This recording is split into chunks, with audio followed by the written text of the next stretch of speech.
Good morning friends, welcome back to our channel mom and me talks and it's me Sandhya. ఎలా ఉన్నారండి అందరూ? మేమైతే సూపర్గా ఉన్నాము అండ్ మీరు అందరూ కూడా సూపర్ ఉండాలని కోరుకుంటున్నాను. నిన్నటి వీడియోలో ఒక డిఐవై చేయబోతున్నా అని షేర్ చేశాను కదండి. ఇది అమ్మ దగ్గర నుంచి తెచ్చుకున్న శారీ అనమాట. గ్రీన్ కలర్ ఉండి దానికి ఇలాగా మంచి బార్డర్ ఉంది. కాకపోతే శారీ కొంచెం పల్చగా ఉందన్నమాట. ఇట్స్ కాటన్ శారీ, బట్ చూడడానికి మంచిగా ఇట్లా ఒక గద్వాల్ టైప్ శారీ లాగా కనిపిస్తూ ఉంది. సో దీనికి ఏమన్నా పెయింట్ చేద్దాము అని అనిపించింది అనమాట. ఎందుకంటే మేము పెడన్ వెళ్ళినప్పుడు అక్కడ చూసాము ఇలా కాటన్ వాటి పైన పీకాక్స్ లాగా గోల్డ్ కలర్తో పెయింట్ చేసి ఉన్న కొన్ని శారీస్ ఉన్నాయన్నమాట. చాలా కాస్ట్ చెప్పారు. సరే దాన్ని ఏదో మనమే ట్రై చేద్దాం ఏదైనా పెయింట్ వేసి అని చెప్పి ఈ శారీ తెచ్చుకున్నాం. దీనికి పళ్ళు అయితే ఇలా వచ్చింది. సో పళ్ళు సైడ్ నుంచి కింద సైడ్ అనమాట, కింద సైడ్ ఒక బార్డర్ లాగా వేద్దాము ఏదైనా పెయింటింగ్ అని అనుకున్నాను. సో దానికోసం ఇక్కడ ఫస్ట్ అరేంజ్ చేసేసుకుంటున్నాను అనమాట. పెయింటింగ్ అంటే నార్మల్ బ్రష్తో కాకుండా నా దగ్గర బ్లాక్స్ ఉన్నాయన్నమాట. ఆ బ్లాక్స్ తోటి వేద్దాము అని అనుకున్నాను. సో బ్లాక్స్ ఉన్నప్పుడు ఏంటంటే మనకి కొంచెం ఇట్లా కింద కొంచెం కుషనింగ్ ఉండాలి, అప్పుడే మనకి ప్రెస్ అవుద్ది అనమాట. హార్డ్ సర్ఫేస్ పైన పెడితే మనకి పెయింట్ సరిగా పడదు. కొద్దిగా కుషనింగ్ ఉండాలి కాబట్టి ఒక బెడ్షీట్ని మొత్తం ఇట్లా సన్నగా మడత పెట్టేసుకొని పొడుగ్గా వేసేసుకున్నా. ఎందుకంటే నేను ఓన్లీ బార్డర్ సైడ్ మాత్రమే వేస్తున్నాను అనమాట, మొత్తం శారీ అంతా కాకుండా. మళ్ళీ ఆ పెయింట్ కిందకి పెనట్రేట్ అవ్వకుండా న్యూస్ పేపర్స్ పెట్టేసి దానిపైన ఇలాగా శారీ అయితే ప్లేస్ చేసుకున్నాను. ఎక్కడైతే నేను వెయ్యాలనుకుంటున్నానో ఆ పెయింట్ అదే బ్లాక్ ప్రింటింగ్ అంతా ఇట్లా పెట్టేసుకున్నా. సో పెయింటింగ్ కోసం ఇక్కడ నేను ఫెవిక్రిల్దే మెటాలిక్ కలర్స్ తీసుకున్నాను. అందులో గోల్డ్ ఉంటుంది కదా, అట్లా గోల్డ్ కలర్ తీసుకున్నాను అనమాట. ఇప్పుడు అంతా తాంజూర్ పెయింటింగ్ బాగా ట్రెండ్ అవుతుంది కదా. సో ఇది పర్ల్ మెటాలిక్ గోల్డ్ 352 షేడ్ అనమాట. ఇది మనకి మామూలు స్టేషనరీస్లో ఎక్కడైనా సరే అవైలబుల్గా ఉంటుంది. అండ్ ఇది జస్ట్ 25 రూపీస్ దీని కాస్ట్. తాంజూర్ పెయింటింగ్ అది చేసేటప్పుడు ఈ కలర్తోనే చేస్తారన్నమాట ఎక్కువ. సో దీనికి నేను ఒక ఫ్లాట్ బేస్ తీసుకున్నా పెయింట్ వేయడానికి. ఏదో ఒక మూత ఉంటే అది తీసుకున్నా అనమాట. ఎందుకంటే మనం డిప్ చేయాలన్నా లేకపోతే ఏం చేయాలన్నా సరే కలర్ చాలా తక్కువ అంటాలన్నమాట బ్లాక్కి. సో దాన్ని కొంచెం వైప్ ఆఫ్ చేయడానికి ఏదైనా స్పాంజ్ కూడా తీసుకోవాలి. సో నా దగ్గర స్పాంజ్ లేకపోతే ఒక క్లాత్లో కొంచెం కాటన్ పెట్టి దానికి రబ్బర్ బ్యాండ్ పెట్టేసాను అనమాట. అండ్ నేను చూస్ చేసుకున్న బ్లాక్ ఏమో ఇది ఒక ఎలిఫెంట్ బ్లాక్ చూస్ చేసుకున్నా. ఇట్లాంటి బ్లాక్స్ నా దగ్గర ఆల్రెడీ ఉన్నాయి, ఒక 10 తీసుకున్నా అనమాట. కాంబో లాగా తీసుకున్నాను అమెజాన్లో. దాంట్లో రకరకాల డిజైన్స్ ఉంటాయి, దాంట్లో ఎలిఫెంట్ డిజైన్ అయితే బాగుంటుంది అని చెప్పి తీసుకున్నా. ఈ బ్లాక్ని మొత్తం మనం ఇట్లా పెయింట్లో ముంచేస్తే పెయింట్ ఎక్కువ ఉందనుకోండి బ్లాక్ చుట్టుపక్కల కూడా అంటేస్తుంది, అప్పుడు ప్రింట్ సరిగా రాదనమాట. ఓన్లీ ఆ పైన ఉన్న హైలైటెడ్ పార్ట్లో మాత్రమే మనకు పెయింట్ అంటాలి. అందుకనే ఫ్లాట్ సర్ఫేస్ ఉన్న ప్లేట్ లాంటి దాంట్లో తీసుకొని పెయింట్ జస్ట్ నేను ఇలా స్పాంజ్ తోటి డ్యాబ్ చేస్తాను అనమాట.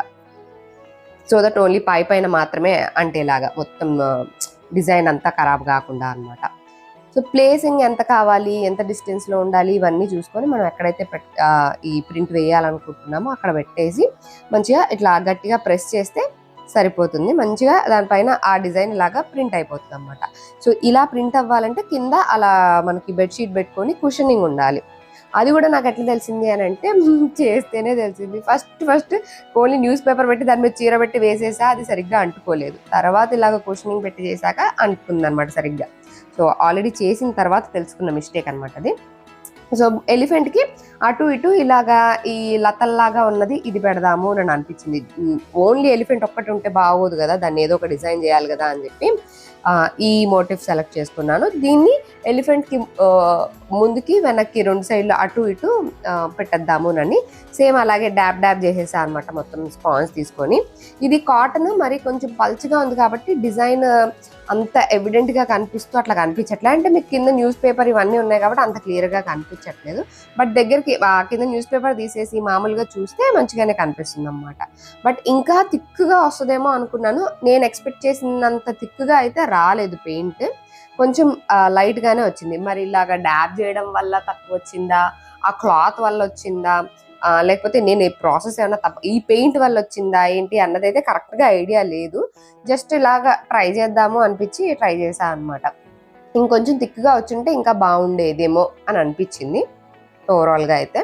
బట్ మొత్తం అంతా చూస్తే ఏంటంటే మనకు అంతలా ఏమనిపించదు, ఒక గోల్డెన్ డిజైన్ ఉన్నట్టుగానే కనిపిస్తుంది, అంత ఏమి కనిపించలేదు. సో మీకు డిజైన్ అయితే కాస్త దగ్గరగా చూపిస్తాను చూడండి. ఇదిగోండి ఇలా వచ్చిందనమాట. ఎలిఫెంట్ అటొక లత ఇటొక లత ఉన్నట్టుగా ఇలా.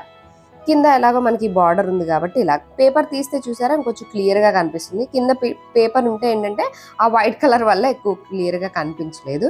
ఎలిఫెంట్స్ అయితే భలే క్యూట్గా వచ్చినాయి. ఇదిగోండి ఇలా బాగా అనిపించింది, చూడ్డానికి అయితే బాగానే అనిపించింది. కాకపోతే నేను చేసిన కొన్ని మిస్టేక్ల వల్ల మొత్తం చీర కొంచెం ఖరాబ్ అయిందనమాట. కాకపోతే మనం చేస్తూ ఉంటేనే నేర్చుకుంటాం కాబట్టి ఇట్స్ ఓకే అనుకున్నాం. అండ్ దట్టు ఇది మరీ కాస్ట్లీ శారీ కాదు కాబట్టి అమ్మయ్యా అనుకున్నాను అనమాట. మనం ఏదైనా ట్రై చేయాలన్నప్పుడు ఇలాంటి కొంచెం తక్కువ కాస్ట్లో ఉన్న శారీస్ పైన ట్రై చేసాం అనుకోండి, అది వచ్చినా హ్యాపీనే, రాకపోయినా ఓకే పర్లేదు అని అనిపిస్తుంది. డైరెక్ట్గా కాస్ట్లీ శారీ పైన చేస్తే అది సరిగ్గా రాలేదనుకోండి చాలా బాధపడతాం అనమాట. అంటే కాస్ట్లీ శారీస్ పాడు చేయాలంటే చాలా గట్స్ కావాలి కదా. ఓవరాల్గా ఈ శారీలో అయితే నేను చాలా మిస్టేక్సే చేశానండి. అవి ఏమేం చేశాను అన్నవన్నీ కూడా మీకు షేర్ చేస్తాను లాస్ట్లో. యాక్చువల్గా డిఐవైస్ ఏం చేసినా సరే అన్నీ సూపర్గా రావాలని ఏమి ఉండదండి. కొన్ని ఇలాగ బిస్కెట్ కూడా అవుతుంటాయి అనమాట. సో అలాగా ఇవాళ డిఐవై అయితే లిటరలీ బిస్కెట్ అయింది. ఆఫ్టర్నూన్ నుంచి ఈవినింగ్ వరకు ఇదే పనిలో ఉన్నా అనమాట. అంటే ఫస్ట్ మనం ఏ డిజైన్ వేయాలి, ఎక్కడ వేయాలి, ఎలా పెట్టాలి, ఏ కలర్ సెలెక్ట్ చేసుకోవాలి, ఇట్లా ఇవన్నీ ఆలోచించడానికి కాస్త టైం పడుతుంది. ముందు వైట్ కలర్తో అనుకున్నాను కానీ వైట్ కలర్తో మరీ బాగోదేమో అని అనిపించి గోల్డ్ కలర్తో సెలెక్ట్ చేసుకున్నా. Of course gold is the perfect choice అనిపించింది. కాకపోతే చెప్పాను కదండి, ఎక్స్పెక్ట్ చేసినంత అవుట్పుట్ అయితే రాలేదనే చెప్తాను. సో నేను చేసిన మిస్టేక్స్ కూడా చెప్తాను. మిస్టేక్ సంగతి ఎలా ఉన్నా ఇలా బ్లాక్ ప్రింట్ ఇట్లా వేసి అది తీసి ఇట్లా చూసుకొని అవన్నీ చాలా ఎక్సైటింగ్గా అనిపించినాయి అనమాట. భలే ఫన్గా కూడా అనిపించింది. ఇన్ కేస్ పిల్లలు కొంచెం ఇంట్రెస్టెడ్గా ఉన్నా పిల్లల చేత కూడా చేయించవచ్చు, బాగుంటుంది, ఒక ఫన్ యాక్టివిటీ లాగా. ఇట్లాంటి డిఐవైస్ ఏవైనా సరే ఏవో అద్భుతంగా వచ్చేయాలి, అసలు ఎక్స్ట్రాడినరీగా ఉండాలి, ఫుల్ ఇట్లా ఉండాలి అనే ఎక్స్పెక్టేషన్ కన్నా కూడా ఒక మైండ్లో ఒక క్రియేటివ్ థాట్ రావడము, మన డైలీ రొటీన్ నుంచి కొంచెం క్రియేటివ్గా ఆలోచించి కొంచెం ఫన్ వేలో ఏదైనా చేయాలని ఆలోచించడము, అండ్ అలాగే కొంచెం డిప్రెసింగ్ థాట్స్ ఉన్నా సరే, లేకపోతే డైలీ రొటీన్ నుంచి బోర్ కొడుతున్నా సరే, ఇట్లాంటి యాక్టివిటీస్ ఏవైనా సరే ఒక ఫ్రెష్ ఎనర్జీని ఇస్తాయి అనమాట. ఆ పని చేస్తున్నంతసేపు మనకి ఎటువంటి నెగిటివ్ థాట్స్ కానీ, ఎటువంటి బాధలు కానీ, ఎవ్రీబడీస్ లైఫ్లో అన్ని ఏవో ఒక ప్రాబ్లమ్స్ ఉంటూనే ఉంటాయి. కాన్స్టెంట్గా ఎస్పెషల్లీ లేడీస్ ఒకటే దాని గురించి కాస్త ఎక్కువగా ఆలోచించడం ఇవన్నీ కామన్గా జరుగుతుంటాయి. మనం ఎంత ఎక్కువ ఖాళీగా ఉంటే నెగిటివ్ థాట్స్ అంత ఎక్కువ వచ్చే ఛాన్స్ కూడా ఉంటుంది. సో మనం పాజిటివ్ వైపు డ్రైవ్ చేసుకోవాలి కాబట్టి ఇట్లాంటి ఎనీథింగ్, పెయింటింగ్ అనే కాదు, డ్రాయింగ్ అనే కాదు, గార్డెనింగ్, కుకింగ్, ఎనీథింగ్, దేనికైనా సరే మనం కొంచెం మన ధ్యాసని మళ్ళించి నెగిటివ్ థాట్స్ అవి రాకుండా కొంచెం ఇంట్రెస్టింగ్గా ఎక్సైటింగ్గా చేసే ఏ పని చేసినా సరే బాగుంటుంది. సో ఇట్లాంటి యాక్టివిటీస్లో ఓన్లీ జస్ట్ ఒక శారీని ట్రాన్స్ఫార్మ్ చేయడం, లేకపోతే ఏదైనా ఒకటి కొత్తది క్రియేట్ చేయడం అనే కాకపోయినా సరే మనం యాక్టివ్ చేసుకోవడానికి, మన ఉన్న టైంని కొంచెం ప్రొడక్టివ్గా స్పెండ్ చేసి మన మైండ్ని కొంచెం ఫ్రెష్గా ఉంచుకోవడానికి చాలా హెల్ప్ చేస్తాయి. వెనెవర్ ఐ ఫీల్ లైక్ నేను నన్ను డైవర్ట్ చేసుకోవాలి అని అనుకున్నప్పుడల్లా ఏదో ఒక డిఐవై చేసేద్దాము అని అనుకుంటూ ఉంటా. కొన్ని ఇంట్రెస్టింగ్గా అనిపించి కూడా ట్రై చేస్తూ ఉంటాను అనమాట.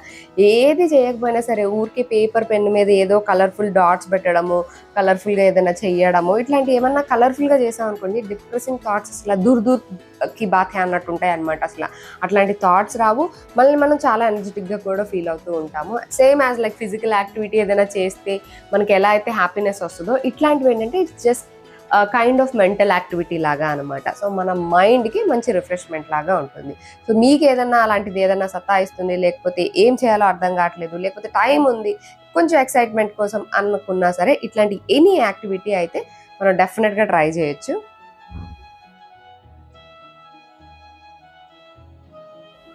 ఓవరాల్గా శారీ అయితే ఫినిష్ అయిపోయింది. Let me show you the mistakes I did. So first వేసింది ఇదండి. ఇక్కడ ఏం చేసా అంటే నేను కింద కుషనింగ్ వేసుకోకుండా డైరెక్ట్గా న్యూస్ పేపర్ పెట్టి దానిపైన శారీ పెట్టేసి ఇలా బ్లాక్ ప్రింటింగ్ వేయడానికి ట్రై చేశాను.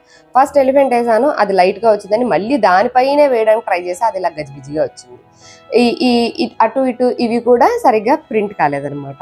సో దీంట్లో ఏముంది మిస్టేక్, ఇది ఒకటేనా అని అనుకుంటే కాదు. ఇది నేనేం చేశానంటే ఫస్ట్ వేసేది ఎప్పుడైనా సరే మనము కట్టు చెంగు వైపు వేసుకోవాలన్నమాట. నేనేమో ఇదిగోండి పళ్ళు వైపు వేసాను, పళ్ళు పక్కకే వేసాను అనమాట. సో ఎదురుగా కనిపించేది సరిగ్గా రాలేదు. తర్వాత మళ్ళీ కుషనింగ్ పెట్టి వేసిన తర్వాత ప్రాపర్గా ప్రింట్ వచ్చిందనమాట. ఓకే, అప్పుడు ఓకే బాగా వచ్చింది నేను అనుకున్నా. బట్ ఇట్లాంటి ఎక్స్పెరిమెంట్ చేయాలంటే చెప్పాను కదండి, ముందు కట్టు చెంగు నుంచి చేయాలి. మనం ఆ విషయాన్నే మర్చిపోయి నేను పళ్ళు సైడ్ వేసేసా. సో అందుకని అది అలా వచ్చింది. మరి జస్ట్ అదేనా మిస్టేక్ అంటే అంతటితో అయిపోలేదండి. నేను మార్కింగ్ చేసుకోకుండా డైరెక్ట్‌గా ర్యాండమ్‌గా నా కంటి చూపుతో మెజర్ చేసేసుకుంటూ పెట్టేసుకుంటూ వెళ్ళిపోయానన్నమాట. సో అదేమైందంటే ఒక్కొక్క చోట ఇదిగోండి ఈ మోటిఫ్‌కి, ఎలిఫెంట్‌కి గ్యాప్ తక్కువొచ్చింది. దీనికేమో ఎక్కువొచ్చింది. పోనీ ఇంతేనా అని అనుకుంటే ఈ రెండిటి ఇది ఒక బ్యాచ్ అనుకుంటే ఈ బ్యాచ్‌కి ఇంతే డిఫరెన్స్ ఉంది. పోను తర్వాత ఇంత అయింది. ఆ తర్వాత ఇంత అయింది. సో అలాగా గ్యాప్ అనేది కూడా పెరుక్కుంటూ వెళ్ళిందనమాట. బికాజ్ నేను మార్కింగ్ చేసుకోలేదు కాబట్టి. నెక్స్ట్ మిస్టేక్ ఏంటి అనంటే ఇదిగోండి చూసారా ఈ ఏనుగు కొంచెం టిల్ట్ అయిందనమాట. ఇలాగంటే స్ట్రైట్‌గా రాకుండా కొద్దిగా ఇలా వంకర వెళ్ళింది. సో ఇదొక మిస్టేక్ కరెక్ట్‌గా ప్లేస్ చేయకుండా అయిందనమాట ఇది. అండ్ ఇక్కడతో అయిపోయిందా అంటే లేదు కదా, ఇంకా పిక్చర్ అవి బాకీ. ఈ ప్రింట్ చూసారా ఇది మంచిగా పర్ఫెక్ట్‌గా వచ్చింది. ఓకే, ఇక్కడ బాగానే వచ్చింది అని అనుకుంటే ఇదిగోండి ఇక్కడ చూసారా ఇది లైట్ అయింది. ఇలా ఒక చోట డార్క్ ఒక చోట లైట్ అట్లా అవ్వడం. ఈ మోటిఫ్ కూడా అంతే చూసారా ఇది ఫుల్ డార్క్గా వచ్చింది. దాని పక్క చూస్తే ఇది లైట్గా వచ్చింది.